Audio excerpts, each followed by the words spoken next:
بسم الله الرحمن الرحيم الحمد لأهله والصلاة لأهلها أما بعد فقد قال عز وجل بعد أعوذ بالله من الشيطان الرجيم بسم الله الرحمن الرحيم إن الله اشترى من المؤمنين أنفسهم وأموالهم بأن لهم الجنة صدق الله مولانا العظيم وقال رسول الله صلى الله عليه وسلم أنفق يا ابن آدم أنفق عليك صدق رسول الله صلى الله عليه وسلم أو كما قال رسول الله صلى الله عليه وسلم رب اشرح لي صدري ويسر لي أمري وحلل عقدة من لساني ويفقه قولي سبحانك لا علم لنا إلا ما علمتنا إنك أنت العليم الحكيم اللهم صل على سيدنا محمد وعلى آل صل على سيدنا محمد وبارك وسلم சங்கைக்கும் பெருமதிப்பிற்குரித்தான என் இனிய இஸ்லாமிய சகோதரர்களே, பெரியோர்களே, அல்ஹம்துலில்லாஹ், அல்லாஹுடைய அளப்பெரும் கிருபையின் பொருட்டால் புனிதமிகு இந்த ஜும்ஆவுடைய தினத்தில் நாம் எல்லாம் அல்லாஹுவை நினைப்பதற்கும் அவனுடைய கடமைகளை ஏற்றி நடப்பதற்கும் நாம் அமர்ந்திருக்கிறோம். அல்ஹம்துலில்லாஹ். அல்லாஹு தஆலா இந்த மனிதனை பல தன்மைகளாக, பல குணங்களை உள்ளடக்கிய ஒரு உருவமாக இந்த உலகத்திற்கு படைத்து அனுப்பியிருக்கிறார். மனிதனிடம் இருக்கக்கூடிய நல்ல பண்புகளும் இருக்கிறது, தீய குணங்களும் இருக்கிறது. ஆரம்பம் முதற்கொண்டு மனிதனுக்கு இருக்கக்கூடிய ஒரு மிகப்பெரிய ஒரு நோய், ஒரு சவால் என்னவென்று சொன்னால் மனிதனுடைய ஆசை. ஆசை என்று சொல்வதை விட பேராசை. அதுதான் அவனுடைய இலக்கை அல்லது அல்லாஹ்வை அடைவதை தடுப்பதற்கு காரணமாகவும் அமைந்து விடுகிறது. பல கட்டங்களில் மனிதனுடைய ஆசைதான் அவனுடைய லட்சியத்தை, அவன் பயணிக்க வேண்டிய பாதைக்கு தடைக்கல்லாகவும் என்ன செஞ்சிருது, ஆகிவிடுகிறது. நமக்கெல்லாம் தெரியும், முதல் மனிதனுடைய நிலைமையும் அதுதான். பொதுவாக மனிதர்கள் நிம்மதி, சந்தோஷம் என்பதை தாண்டி அதை தொடர்ந்து அனுபவிக்க வேண்டும் என்ற மனோநிலை பரவலாக இருக்கிறது, இல்லையா? பொதுவாகவே ஒரு சுவை அல்லது ஒரு உணவு, நல்ல உணவு கிடைக்கிது அப்படின்னா அது எப்போ நல்ல உணவாக இருக்குன்னா, அது ஏதாவது ஒரு தருணத்தில் சாப்பிட்டா தான் அது நல்ல உணவாக இருக்கும், இல்லையா? இனிப்பே நல்ல ஒரு உணவு, நல்ல ஒரு ஸ்வீட்டு, நமக்கு நல்ல ஒரு ஸ்வீட் இருக்குது. ஆனால் அது எப்போயாவது ஒரு வாட்டி சாப்பிட்டா தான் அது ஸ்பெஷலாக இருக்கும். தொடர்ந்து டெய்லி அதே ஸ்வீட்டை சாப்பிட்டுட்டு இருந்தோம்னா என்ன ஆயிரும், ஒரு கட்டத்தில் என்ன செஞ்சிடும், அது நமக்கு ஸ்பெஷலாக இருக்காது, என்ன ஆயிரும், வெறுத்துருவோம் அதை. ஆனால் மனிதனுடைய நிலை, அவன் நினைக்கிறது என்னன்னா, எனக்கான சந்தோஷம், எனக்கான நிம்மதி எல்லாமே தொடர்ந்து இருக்க வேண்டும் என்று ஆசைப்படுகிறான். எனக்கு சிரமமே வரக்கூடாது, ஒரே நிலையாக இருக்கணும். எனக்கு கஷ்டமே வரக்கூடாது, நான் ஒரே மாதிரி இருக்கணும் அப்படின்னு நினைக்கிறான். ஆனால் இருக்காது. இன்பம் துன்பம் என்பது கலந்து தான் மனிதனுடைய வாழ்க்கை. ஆக மனிதனுடைய மனிதனுக்கு ஏற்பட்ட ஒரு விஷயம் என்னன்னா, ஷைத்தானுடைய தூண்டுதல் என்ன, நீ அந்த பழத்தை சாப்பிட்டா தான் என்ன செய்ய முடியும், இங்கே நிரந்தரமாக இருக்க முடியும். ஏன் இதை சாப்பிட வேணான்னு சொல்கிறான்னா, நீ இதை சாப்பிட்டா இங்கே உள்ள ஆளாயிருவ, இதுதான். ஆனால் அப்போ என்ன ஏற்படுது, நம்ம இங்கே நிரந்தரமாக இருக்கணும், இந்த இடத்த விட்டு போயிடக்கூடாது என்ற அந்த பேராசையினுடைய விளைவு தான் மனிதனை என்ன செஞ்சிச்சு, இந்த உலகத்துக்கு என்ன செஞ்சிச்சு, கொண்டு வந்துச்சு. இப்போ ஆசை, மனிதனுடைய பேராசை இருக்கிறது, அது அவனுடைய இலக்கை அல்லாஹ்வை அடைவதை என்ன செஞ்சிருது, தடை செஞ்சிருது. இன்றைக்கு ஆசைகள் நிறைந்த ஒரு சமூகம், ஆசைகள் நிறைந்த ஒரு உலகம். தன்னுடைய தேவைகள், தன்னுடைய நோக்கங்கள், அதை தாண்டி மனிதர்களுடைய வாழ்க்கை முறை எப்படி மாறிடுச்சுன்னு சொன்னால், வசதியை நோக்கி என்ன செய்ய ஆரம்பிச்சிருச்சு, போக ஆரம்பிச்சிருச்சு இல்லையா? ஒரு காலத்தில் தேவைக்கு மாத்திரம் சம்பாதித்த, தேவைக்கு மாத்திரம் உழைத்த சமூகம் மாறி அந்த தேவை ஒரு கட்டத்தில் நோக்கமாக மாறிச்சு. இன்றைக்கி அந்த நோக்கம் என்ற அந்த ஸ்டேஜிலிருந்து வசதி என்ற ஸ்டேஜுக்கு என்ன செஞ்சுட்டான், மனிதன் வந்துட்டான்.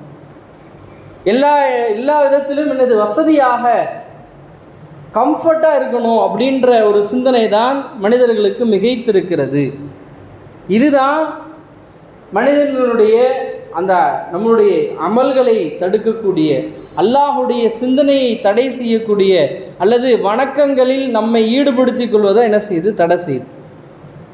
அல்லாஹு தஆலா இந்த உலகத்தை அப்படி தான் வச்சிருக்கிறான். ஆசை என்பது மனிதனுக்கு இயற்கையாக ஏற்பட்டதில்லை. அல்லாஹ்வே சொல்கிறான், ஸுய்யின லின்னாஸி ஹுப்பு ஷஹவாத். நாம் மனிதர்களுக்கு இந்த உலகத்தில் சில வஸ்துக்களை அவர்களுக்கு ஆசையாக வச்சிருக்கிறோம். இந்த உலகம் அது அவங்களை கவரக்கூடிய வண்ணம் தான் நம்ம என்ன செஞ்சுருக்கோம், இந்த உலகத்தையே படைச்சிருக்கோம்னு சொல்கிறான் அல்லாஹ் இல்லையா? ஸுய்யின லின்னாஸி ஹுப்பு ஷஹவாத். நாம் சில விஷயங்களுக்கு மனிதர்களுக்கு ஆசையை வச்சிருக்கிறோம். நிச்சயமாக அதை பார்க்கும் பொழுது அதை அடைய வேண்டும், அதிலேயே தன்னுடைய வாழ்க்கையை கழிக்க வேண்டும் என்ற எண்ணம் இயல்பாக ஏற்பட தான் செய்யும். அல்லாஹ் அதில் பட்டியலிடுறான். பெண்கள், இந்த உலகத்தினுடைய காசாபாசங்கள் எல்லாத்தையும் அல்லாஹ் பட்டியலிடுறான். அல்லாஹ் அலங்காரமாக என்ன செய்கிறான், காட்டுறான். காரணம் என்னென்னா, இந்த உலகமே நமக்கான சோதனை கூடம் தானே. இதில் மனிதன் யாரெல்லாம் இதை நோக்கத்தை நோக்கமாக கருதி, தேவையை தேவையாக கருதி வாழ்கிறார்கள் என்பதை அறிவதற்காகத்தான் அல்லாஹ் இந்த உலகத்தை படைக்கிறான். ஆனால் இந்த உலகத்தினுடைய நோக்கம் புரியாமல், நம்முடைய வாழ்க்கையினுடைய அந்த பயணத்தை புரியாத மனிதர்கள் என்ன செஞ்சிடறாங்க, இந்த உலகத்திலேயே என்ன செஞ்சிடறாங்க, தன்னை வாழ்ந்து என்ன செஞ்சிடறாங்க, மடிந்து விடுகிறார்கள். இன்றைக்கு நிறைய கதைகளை நாம் பார்க்குறோம். அதில் ஒரு தவளையினுடைய கதை அழகாக சொல்லுவாள். ஒரு ஒரு ஒரு குளிர்ந்த காலத்தில் ஒரு தவளை என்ன செஞ்சிச்சு, ஒரு ஒரு கூளைக்குள்ளே என்ன செஞ்சிச்சு, போச்சு.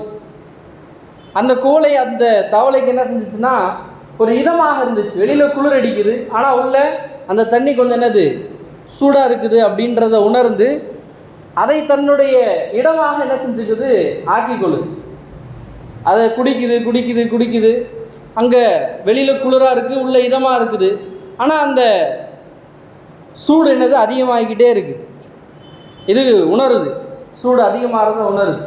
ஒரு கட்டத்துக்கு மேலே அந்த தண்ணி ரொம்ப கொதிக்க ஆரம்பிச்சிருது. இதால் என்ன செய்ய முடியல, அந்த சூட்டை தாங்க முடியல. அதுலேருந்து வெளியே வரணும்னு நினைக்கிது, ஆனால் வர முடியல. இன்றைக்கு மனிதர்களுடைய வாழ்க்கையும் அப்படி தான் இருக்குது. ஏன்னா எது அசலோ, எது நோக்கமோ அதை மறந்து கொஞ்ச காலமான இந்த வாழ்க்கையை அசலாக நினைத்து நோக்கமாக கருதி அதிலேயே தன்னுடைய வாழ்க்கையை முழுக்க கழிக்கக்கூடிய ஒரு சூழ்நிலை தான் இன்றைக்கி இருக்குது. அல்லாஹ் தஆலா குர்ஆனில் அதை தான் தெளிவாக சொல்கிறான். இந்த உலக வாழ்க்கை இருக்குதே, இந்த இந்த மனிதர்கள் வாழக்கூடிய, அல்லாஹ் சொல்கிறானா இல்லையா, ஹயாத்துக்கும் மௌத்துக்கும் உள்ள இடைப்பட்ட வாழ்க்கை, ஒமல் ஹயாத்து துன்யா, இந்த உலக வாழ்க்கையே மத்தாஉல் குரூர் என்பதாக அல்லாஹ் சொல்கிறான். அது உங்களை ஏமாற்றம் அளிக்கக்கூடியது, அது ஏமாற்றம் அளிக்கக்கூடியது. இந்த உலகத்தை நீங்கள் ஏமாந்துடாதீங்க, அதிலேயே உங்களுடைய வாழ்க்கையை அழிச்சிடாதீங்க என்பதாக அல்லாஹ் எச்சரிக்கிறான். ஆனால் ஒரு காலத்தில் தேவைக்காக வாழ்ந்த சூழ்நிலை மாறி அந்த தேவையை நோக்கமாக மாறி இல்லையா. ஒரு காலத்தில் தேவை என்ன, உணவு தேவை, உடை தேவை. அதுக்கு என்ன செய்யணும், கொஞ்சம் உழைக்கணும், விவசாயம் செய்யணும், நெசவு செய்யணும். இது தேவையாக இருந்தது. அதுக்கப்புறம் என்ன ஆயிடுச்சுன்னு சொன்னால், அந்த தேவை என்பது நோக்கமாக ஆயிடுச்சு. இப்போ படிக்க வைக்கிற, எதுக்கு படிக்க வைக்கிறோம், அவனுடைய கோல் அப்படின்ற எதை சொல்கிறாங்கன்னா, இன்ஜினியர்ன்றது கோல். ஆனால் அது சம்பாத்தியம், அது தேவை, அது அவனுடைய கோல் கிடையாது, அவனுடைய நோக்கம் கிடையாது. ஒருத்தர் இன்ஜினியர் ஆகிறதோ, ஒருத்தர் டாக்டர் ஆகிறதோ, அது அவருடைய தேவை. இந்த உலகத்தில் அவர் வாழ்வதற்கான, தன்னுடைய வாழ்வாதாரத்தை தேடிக்கொள்வதற்கான தேவையை தவிர அது நோக்கம் இல்லை. அது நோக்கமாக மாறிடுச்சு. அடுத்து நோக்கம் என்பதை தாண்டி இன்றைக்கு மனிதர்களுடைய சூழ்நிலை என்னன்னு சொன்னால், அதுவே அவங்களுடைய வாழ்க்கையாகவே மாறிடுச்சு. ஒருத்தன் பிறக்கிறான் அப்படின்னா அவன் 12 வருஷம் ஸ்கூலில் படிக்கணும், 3 வருஷம் காலேஜ் போகணும், அடுத்து என்னது ஒரு இடத்துல வேலை செய்யணும். இதுதான் வாழ்க்கை என்ற சூழ்நிலைக்கு வந்துருச்சு. ஆனால் எது நோக்கம், அதை நாம் என்ன செஞ்சிட்டோம், மறந்துட்டோம். காரணம் என்ன? அல்லாஹ் தன்னுடைய திருமறையில் சொல்கிறான், இந்த உலக வாழ்க்கை உங்களை ஏமாற்றக்கூடியது தான். ஆமாம், அப்படி தான் இந்த உலகத்தை வச்சுருக்கிறோம். நீங்கள் தயவு செஞ்சு என்ன செஞ்சிடாதீங்க, இந்த உலகத்தை பார்த்து இந்த கொஞ்ச கால வாழ்க்கையை பார்த்து என்ன செஞ்சிடாதீங்க, ஏமாந்துடாதீங்க. உங்களுடைய வாழ்க்கை அது நீள நெடிய வாழ்க்கை, நீங்கள் வாழ வேண்டிய வாழ்க்கை, உங்களுடைய நோக்கம் இருக்குது, அது ரொம்ப தூரமானது, உங்களுடைய நோக்கம் பெரியது. அந்த நோக்கத்திற்காக என்ன செய்யுங்க, உங்களை தயார்படுத்தி கொள்ளுங்கள் அப்படின்னு சொல்லி அல்லாஹ் சொல்கிறான். அதுக்கு தான் அல்லாஹு தஆலா இந்த உலகத்தை நீங்கள் பயனுள்ளதாக ஆக்கிக் கொள்வதற்காக, இந்த உலகத்தில் இருந்து நீங்கள் விடைபெறும் பொழுது 2 விஷயங்கள் அல்லாஹ் கொடுத்துருக்கிறான். இந்த 2ஐயும் நீங்கள் பயன்படுத்தி இந்த உலகத்தை வென்றால் மட்டும்தான் மறுமையில் உங்களுக்கு நிரந்தரமான அந்த வாழ்க்கையில் ஒரு உயர்தரமான அந்தஸ்து அல்லாஹ் வச்சிருக்கிறான். என்ன? அல்லாஹ் தன்னுடைய திருமறையில் சொல்கிறான், இன்னல்லாஹ் அஷ்தரா மினல் முஃமினீன அன்ஃபுஸஹும் வ அம்வாலஹும். 2 தான் மூலாதாரம். இந்த மனிதன் இந்த உலகத்தில் ஜெயிக்கணும், இந்த நிரந்தரமற்ற வாழ்க்கையில் வெற்றி பெற்று மறுமையில் உயர்ந்த அந்தஸ்து அடையணும்னா அவனுடைய உடல் உழைப்பால் என்ன செய்யணும், முயற்சி செய்யணும். 2வது அவனுடைய பொருளாதாரத்தால் முயற்சி செய்யணும். 2 அவசியம். உடல் உழைப்பில் அல்லாஹ்வுடைய கிருபையில் நாம் மிகப்பெரிய ஒரு முயற்சி செய்கிறோம், ஏதோ தொழுகிறோம், தஸ்பீஹ் செய்கிறோம், குர்ஆன் ஓதுறோம், இதெல்லாம் சரி. ஆனால் பொருளாதார ரீதியாக நாம் என்ன கடமைகள், நம்மளுடைய கடமைகளை நாம் சரிவர நிறைவேற்றுகிறோமா, இதுதான் பெரிய விஷயம். இன்றைக்கு பொருளாதாரத்தை பற்றி, சம்பாத்தியத்தை பற்றி மிக விழிப்புணர்வு இருக்கக்கூடிய நாம் அந்த பொருளாதாரத்தை அல்லாஹ்வுடைய பாதையில் செலவு செய்கிற விஷயத்தில் எவ்வளோ பலகீனமாக இருக்கிறோம் என்பதை நாம் சிந்திக்கணும். நாம் என்ன நினைக்கிறோம், உடல் உழைப்பு, நம்மளுடைய நேரங்கள் இன்றைக்கு இருக்கக்கூடிய மிகப்பெரிய பிரச்சனை. அதனால தான் அல்லாஹ் தஆலா அந்த 2ஐயும் காரணமாக வச்சுருக்கிறான். இன்றைக்கி மனிதர்களுக்கு நீங்கள் கேளுங்க, அவங்களுடைய நேரத்தை என்ன செய்ய முடியாது, வாங்கிட முடியாது. கொஞ்ச நேரம் தீனுக்காக, கொஞ்ச நேரம் உங்களுடைய மார்க்கத்திற்காக நேரம் கொடுங்க, ரொம்ப பெரிய விஷயம். அதனால தான் அல்லாஹ் முதல்ல சொல்கிறான், நேரமும் பெரிய விஷயம், 2வது பொருளும் பெரிய விஷயம். நாம் என்ன நினச்சி வச்சுருக்கோம்னா, பொருளாதாரத்தை செலவு செய்கிறது என்பது யாரெல்லாம் வசதி பெற்றவர்களோ அவங்க தான் செலவு செய்யணும்னு நினச்சி வச்சுருக்கோம். அல்லாஹ் மன்னிக்கணும், அல்லாஹ் பாதுகாக்கணும். நபியுடைய ஹதீஸ் இருக்குது, நபி ஸல்லல்லாஹு அலைஹி வஸல்லம் தெளிவாக சொல்கிறாங்க, அலா குல்லி முஸ்லிமின் சதகா, ஒவ்வொரு முஸ்லிமின் மீதும் அல்லாஹுடைய பாதையில் செலவு செய்வது அவன் மீது கடமை என்பதாக நபி ஸல்லல்லாஹு அலைஹி வஸல்லம் சொல்கிறாங்க. சஹாபாக்கள் கேட்குறாங்க, யா ரசூலல்லாஹ், நாங்கள் எங்களில் சிலர் ஏழைகளாக இருக்கிறாங்களே, அவங்களால எப்படி சதகா கொடுக்க முடியும்? அவங்களே என்னது தங்களுடைய தேவைக்காக தங்களுடைய தேவையை நிறைவேற்ற முடியாத ஒரு சூழ்நிலையில் இருக்கிறாங்க, அவங்களால எப்படி அல்லாஹ்வுடைய பாதையில் செலவழிக்க முடியும்? அப்போ நபி ஸல்லல்லாஹு அலைஹி வஸல்லம் சொல்கிறாங்க, யாரிடத்தில் செலவு செய்வதற்கு வாய்ப்பில்லையோ அவர் செலவு செய்வதற்காக சம்பாதிக்கட்டுன்றாங்க. எதுக்காக சம்பாதிக்கணும்? சதக்கா கொடுப்பதற்காக நீங்கள் சம்பாதிக்கணும்னு சொல்கிறாங்க. இன்றைக்கு செலவு செய்வதற்காக சம்பாதிக்கக்கூடிய சூழ்நிலை மாறி இன்றைக்கு பாருங்கள், இன்றைய சூழ்நிலை பாருங்கள். நபி சஹாபாக்களுடைய காலத்தில் சதக்கா கொடுப்பதற்காக சம்பாதிக்க சொன்னாங்க. ஆனால் இன்றைக்கான சம்பாத்தியம் எதற்காக இருக்குதுன்னு சொன்னால், எல்லாம் மன்னிக்கணும், ஏற்கனவே நாம் செலவழித்ததுக்காக சம்பாதிச்சிட்ருக்கோம். எல்லாம் இஎம்ஐ, எல்லாமே இஎம்ஐ. கையில் இருக்க மொபைல்லேருந்து, ஓட்டுற கார்லேருந்து, தங்கியிருக்க வீட்டிலேருந்து எல்லாமே இஎம்ஐ. ஏற்கனவே நாம் வாங்கிய பொருளுக்காக என்ன செஞ்சிட்ருக்கோம், சம்பாதிச்சிட்ருக்கோம். நம்ம ஏற்கனவே இதுவுமே வாங்கி வச்சுருந்த பொருளுக்காக இன்னும் 20 வருஷம் சம்பாதிக்க வேண்டியது இருக்குது. ஆனால் நம்மளுடைய வாழ்க்கைக்கும் சஹாபாக்களுடைய வாழ்க்கைக்கும் நம்ம நிறைய வித்தியாசம் இருக்குது. ஷைத்தான் என்ன செய்வான், உன்னுடைய உள்ளத்தில் போட தான் செய்வான். நீயே இவ்வளோ கடனில் இருக்க, நீயே இவ்வளோ வறுமையில் இருக்க, நீ எதுக்குப்பா சதக்கா கொடுக்குற, கண்டிப்பாக போடுவான் அல்லாஹ். அதனால தான் அல்லாஹ் தஆலா தெளிவாக சொல்கிறான், அஷைத்தானு யஇதுகுமுல் ஃபக்ர, உங்களை என்ன செய்வான், வறுமையை கொண்டு பயமுறுத்திக்கிட்டே இருப்பான். நீயே கடனில் இருக்க, நீயே மாதம் மாதம் இஎம்ஐ கட்டிகிட்டு இருக்கிற, ஃபோனுக்கே இஎம்ஐ கட்டிகிட்டு இருக்க, நீ எதுக்குப்பா சதக்கா கொடுக்குற? ஆனால் யமுருக்கும் பில் ஃபாஷா, தேவையில்லாத விஷயத்தை செலவு செய்கிறதுக்கு தூண்டுவான். தேவையே இருக்காது. நல்லா பாருங்கள், நாம் இன்றைய நம்மளுடைய வாழ்க்கையை பார்த்தோம்னு சொன்னால் நாம் பயன்படுத்துகிற பாதி பொருள் நமக்கு தேவையே இல்லாத பொருள் தான். இன்றைக்கு அதை மார்க்கெட்டிங் பண்ணி வியாபாரம் செய்ய நமக்கு விற்கப்படுது. அதை கடனில் வாங்கக்கூடிய மக்கள் இன்றைக்கி உருவாயிட்டாங்க. நாம் பயன்படுத்தக்கூடிய பாதிக்கும் மேற்பட்ட பொருட்கள் அது இல்லாமலும் நம்மளால் வாழ முடியும். ஆனால் அதில் தான் என்ன செஞ்சிட்ருக்கோம், நம்ம வாழ்ந்துட்டுருக்கோம். ஷைத்தான் அதில் செலவழிக்கிறதுக்கு ஆர்வத்தை ஏற்படுத்துவான், ஃபஹ்ஷா அதில் ஆசை ஏற்படுத்துவான். ஆனால் எதில் செலவழிக்கணுமோ அதில் செலவழிக்க விட மாட்டான். சஹாபாக்கள் எப்படி இருந்தாங்க? சதக்கா கொடுப்பதற்காக சம்பாதிச்சாங்க. அடுத்து படித்தரத்தை சொன்னாங்க. அப்படியும் ஒருத்தரால் முடியலன்னா என்ன செய்ய? அப்போ நபி ஸல்லல்லாஹு அலைஹி சொன்னாங்க, அப்போ அவர் சதக்காவிலிருந்து பாராமுகமாக வேணாம், அவர்கிட்ட யாராவது உதவி தேட வந்தாங்கன்னா, ஒருத்தரால் சம்பாதிக்கவே முடியல, வயோதிகத்தின் காரணமாகவோ அல்லது அவருடைய உடலினுடைய சூழ்நிலையின் காரணமாகவோ சம்பாதிப்பதற்கான வாய்ப்பே இல்லைன்னு சொன்னால், அவரால் ஒருத்தருக்கு உதவி செய்ய முடியுமா? அதுவும் சதக்கான்னாங்க. அதுவும் முடியலைங்க, என்னால் என்ன செய்ய முடியல, உதவி கூட செய்ய முடியல. அப்போ என்ன செய்யுங்க, நீங்கள் நன்மையை ஏவுங்கள், தீமையை விட்டு தடுத்து கொள்ளுங்க, அம்ரு பில் மஅரூஃப் நஹி அனில் முன்கர், இது உங்களுக்கு சதக்கா அப்படின்னாங்க. ஒரு முஃமின் சதக்காவிலிருந்து என்ன செய்ய முடியாது, தன்னை விலக்கி கொள்ளவே முடியாது. சஹாபாக்கள் அப்படி தான் இருந்தாங்க. எந்த அளவிற்குன்னு சொன்னால், சதக்கா நாம் சொல்கிறது ஜக்காத் இல்லை, அது கட்டாய கடமை, எல்லாரும் கொடுத்தே ஆகணும். அதை மறுப்பவர் காஃபிர் ஆயிடுவார். நம்ம பேசக்கூடியது எல்லாமே சதக்கா, மேல் மிச்சமாக உபரியாக நாம் செய்யக்கூடிய பொருளாதார ரீதியான உதவிகள். அதில் நாம் எவ்வளோ பாரமுகமாக இருக்கிறோம். சஹாபாக்களுக்கு அல்லாஹு தஆலா ஒரு ஆயத்தை இறக்குறான், லன் தனாலுல் பிர்ர ஹத்தா துன்ஃபிகு மிம்மா துஹிப்பூன், நீங்கள் விரும்பியதை சதக்கா செய்யாத வரை நீங்கள் உண்மையான முஃமினாக முடியாது. சதக்கா மேல் மிச்சமாக செய்யக்கூடியது தான். உடனே அபூ தல்ஹா ரலியல்லாஹு அன்ஹு என்ன செய்கிறாங்க, தன்னுடைய அந்த பைருஹா தோட்டத்தை என்ன செய்கிறாங்க, நபி ஸல்லல்லாஹு அலைஹி வஸல்லம் வந்து கொடுக்குறாங்க, ஒப்படைக்கிறாங்க. யா ரசூலுல்லாஹ், என்னிடம் இருக்கக்கூடிய சொத்துக்கள்லேயே ரொம்ப பிரியமானது இதுதான், இதை நீங்கள் வச்சுக்கோங்கன்றாங்க. இதான் நீங்கள் வச்சுக்கோங்க.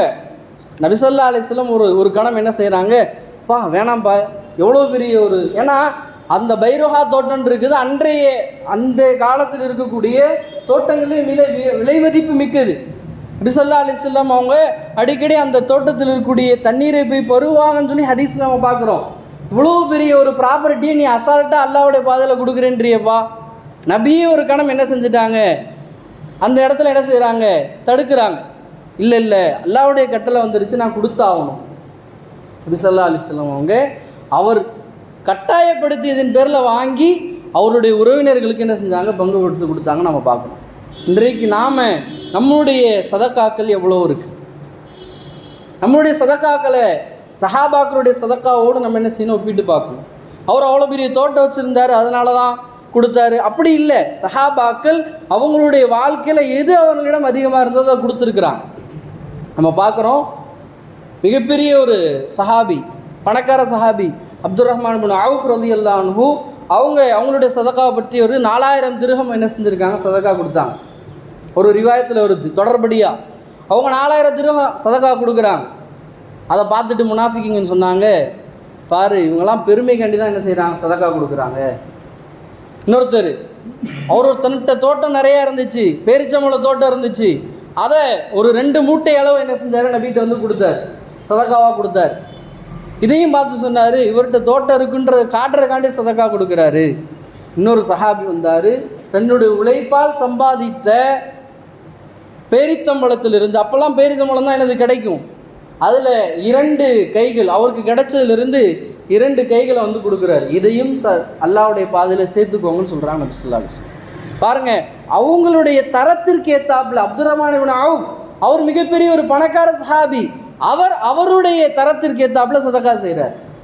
ஒரு தோட்டம் வைத்திருக்கக்கூடிய முதலாளி அவருடைய தரத்துக்கு ஏற்றாப்புல சதக்கா செய்கிறார். அதே போல் கீழ்த்தரத்தில் இருக்கக்கூடிய பொருளாதாரத்தில் பின்தங்கி இருக்கக்கூடிய சஹாபி அவருடைய தரத்தில் இருந்து என்ன செய்கிறாரு, சதக்கா கொடுக்குறார். அப்போ நாம் முன்வராத வரை, நம்முடைய பொருளாதார ரீதியாக நம்மளுடைய பொருளை அல்லாஹுடைய பாதையில் செலவழிக்காத வரைக்கும் நம்முடைய பொருளாதாரத்தில் பரக்கத்தை பார்க்கவே முடியாது. அல்லாஹு தாலா சொல்வதாக ஹதீஸே குதுசியே நபி ஸல்லல்லாஹு அலைஹி வஸல்லம் பதிவு செய்கிறாங்க, யா இப்னி ஆதம், ஆதமுடைய மகனே, நீ அல்லாஹுடைய பாதையில் செலவு செய். அன்ஃபிக், நீ செலவு செய். அன்ஃபிக் அலை, உனக்கு செலவு செய்யப்படும், உன்னுடைய பொருளாதாரத்தில் பரக்கத் செய்யப்படும் சொல்லி அல்லாஹுடைய ஹதீஸ் குதுசி நபி ஸல்லல்லாஹு அலைஹி வஸல்லம் செய்கிறாங்க, பதிவு செய்கிறாங்க. இப்போ சதக்கால எது சிறந்தது அப்படின்னா நபி சொல்கிறாங்க. நபியோட ஒரு ஹதீஸ் இருக்குது. நபி சஹாபாக்கள் கேட்குறாங்க, ஐயோ சதக்கதி அஃலல், எது சிறந்த சதக்கா? நபி சொல்கிறாங்க, உங்களுக்கு உடல் ஆரோக்கியமும் இருக்குது, உங்களுக்கு பொருளாதாரத்தில் மிகப்பெரிய கஷ்டமும் இல்லை, மிகப்பெரிய தேவையும் இல்லை, நடுநிலையாக இருக்கிறீங்க. ஆனால் பணம் சம்பாதிப்பதற்கும் பணத்தை செலவு செய்கிறதுக்கும் உங்களுக்கு ஆர்வமும் இருக்குது, ஆசையும் இருக்குது. இந்த நிலையில் நீங்கள் சதக்கா செஞ்சீங்கன்னா அதுதான் சிறந்த சதக்கான்னா. ஏன்னா ஆரோக்கியம் இருந்தால் தானே ஒரு பொருளாதாரத்தை என்ன செய்ய முடியும், உபயோகப்படுத்த முடியும். அதே போல் பொருளாதாரத்தில் கடன் இருந்தாலும் சதக்கா செய்கிறதுக்கு இன்னது வாய்ப்பு இல்லை. நிறையா இருந்தால் தாராளமாக கொடுத்துடலாம். ஆனால் அவருடைய பொருளாதாரம் என்பது நடுநிலையானது, வரவுக்கு செலவுக்கு சரியாக இருக்கக்கூடிய ஒரு நிலைமை. ஆனால் அவருக்கு பணத்தை சம்பாதிக்கணும்னு ஆசை இருக்குது, ஆர்வம் இருக்குது. இந்த நிலையில் ஒருவர் சதக்கா செய்தால் அதுதான் அசல் சதக்கா. ஏறக்குறைய நாம் எல்லாம் அந்த தரத்தில் தான் மிகுதியான நபர்கள் இருக்கிறோம். மிடில் கிளாஸ்ன்னு சொல்கிறோமா இல்லை, இந்தியாவில் இருக்கக்கூடிய நிறைய பேருடைய நிலைமை இதுதான். உங்களுடைய வரவுக்கும் செலவுக்கும் சரிசமமாக இருக்குது, எல்லாருக்கும் பணத்தை சம்பாதிக்கணுன்ற ஆசை இருக்குது, ஆர்வமும் இருக்குது, அந்த பணத்தை உபயோகப்படுத்தக்கூடிய அளவுக்கு ஆரோக்கியமும் இருக்குது. இப்போ சதக்கா செய்கிறது தான் அசல் சதக்கா. இந்த சதக்காவை தான் அல்லாஹ் விரும்புகிறான். இதுதான் உயர்ந்த சதக்கா என்பதாக நபி ஸல்லல்லாஹு அலைஹி வஸல்லம் அவங்க சொல்லி காட்டுறாங்க. இப்போ நாம் இந்த உலக வாழ்க்கையில் மூழ்கிறாமல், இந்த உலகத்தினுடைய தேவைகளில் நம்ம தேவைகளை நோக்கமாக ஆக்கி கொள்ளாமல், நாம் நம்முடைய வாழ்க்கையில் நாம் செய்யக்கூடிய சின்ன சின்ன சதக்காக்கள், நாம் செய்யக்கூடிய உபரியான இந்த பொருளாதார அல்லாஹ்வுடைய பாதையில் செய்யக்கூடிய உதவிகள் தான் நம்முடைய மறுமையை நமக்கு என்ன செய்யும், பாதுகாக்கும். நபி ஸல்லல்லாஹு அலைஹி வஸல்லம் அழகாக கேட்டாங்க, நீங்கள் உங்கள் சொத்தை பிரியப்படுவீங்களா, உங்களுடைய சந்ததிகளுடைய சொத்தை பிரியப்படுவீங்களான்னு கேட்டாங்க. யாரை சொல்ல, எங்களுக்கு சொந்தமானதானே எல்லாருமே பிரியப்படுவாங்க. அப்போ நீங்கள் எதையெல்லாம் விட்டு செல்கிறீர்களோ அதெல்லாம் உங்களுடைய சந்ததிகளோடது, உங்களுடைய வாரிசுகளோடது, அதுக்கும் உங்களுக்கும் சம்பந்தம் இல்லை. நீங்கள் உயிரோடு இருக்கும் பொழுது எதை அல்லாஹுடைய பாதையில் செலவு செய்கிறீர்களோ அதுதான் உங்களுக்கானது அப்படின்னு சொல்லி சொன்னாங்க. இப்போ நாம் வாழக்கூடிய காலத்தில் நம்முடைய கபருக்கு, நம்முடைய மறுமைக்கான சேமிப்பை நாமே என்ன செய்யணும், தயார் செய்யணும். அதனுடைய அளவை நாம் தான் என்ன செய்யணும், முடிவு செய்யணும். ஒருத்தர் 10,000 ரூபா சம்பாதிக்கிறாரு, அவர் 10 ரூபா தர்மம் செய்கிறாரு அப்படின்னா இது பெரிய தர்மம் இல்லை. 10,000 ரூபா தர்மம் சம்பாதிக்கிறாரு, அதில் அவர் 100 ரூபா அல்லது 200 ரூபா தர்மம் செய்கிறாருன்னா இது ஓரளவு போதுமானது. இப்போ நம்முடைய வருமானம் எவ்வளவு, அல்லாஹ் நமக்கு எவ்வளவு கொடுத்துருக்குறான், அல்லாஹ் அதான் குர்ஆனில் சொல்கிறான், நீங்கள் செலவு செய்கிறதில் எதை செலவு செய்யுங்க, மா கசப் அத்தையிபாத் மா கசபத்தும், நீங்கள் எதை சம்பாதிக்கிறீர்களோ அதிலிருந்து தூய்மையான ஒரு நல்ல ஒரு பொருள் என்ன செய்யுங்க, சதகா செய்யுங்க. அதோடு இன்னொரு இடத்துல அல்லாஹ் சொல்கிறான், சதகா செய்கிறப்ப நீங்கள் இந்த சிந்தனையோடு செய்யுங்க. ஒருத்தர் ஒரு பொருளை உங்களுக்கு இப்படி ஒரு பொருளை கொடுக்குறாரு, அதை நீங்கள் எப்போ இன்பகரமாக வாங்குவீங்க? ஒருத்தர் ஒரு 5 பைசா கொடுக்குறாருன்னு வைங்களேன், அதை நம்ம எப்படி பார்ப்போம்? ஒருத்தர் 500 ரூபா கொடுத்தா எப்படி நம்ம பார்ப்போம்? இப்போ உங்களுக்கு ஒரு பொருள் கொடுக்கப்பட்டால் நீங்கள் பிரியப்படும் அளவுக்கு அதே மாதிரி நீங்கள் என்ன செய்யுங்க, சதகா செய்யுங்க.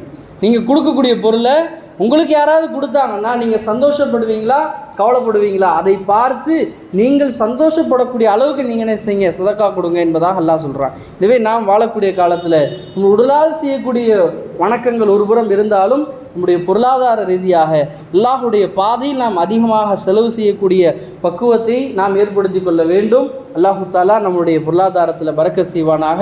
அவசியமான விஷயங்களில் செலவு செய்யக்கூடிய பாக்கியத்தை தந்தல் புரிவானாக. நம்முடைய பொருளாதாரத்தில் அல்லாஹ் பரக்கத் செய்து நம்முடைய தேவைகளை அல்லாஹ் பூர்த்தி செய்து எதில் செலவு செய்ய வேண்டுமோ அப்படிப்பட்ட காரியங்களில் செலவு செய்து அல்லாஹுடைய நெருக்கத்தை பெறக்கூடிய நல்லடியார்களாக நம் அனைவரையும் அல்லாஹ் ஆக்கி அருள் புரிவானாக. வாஹிரு தஅவானா அல்ஹம்துலில்லாஹி ரப்பில் ஆலமீன். அஸ்ஸலாமு அலைக்கும் வரஹ்மத்துல்லாஹி வபரகாத்துஹு. சுன்னத்துல்லாஹி.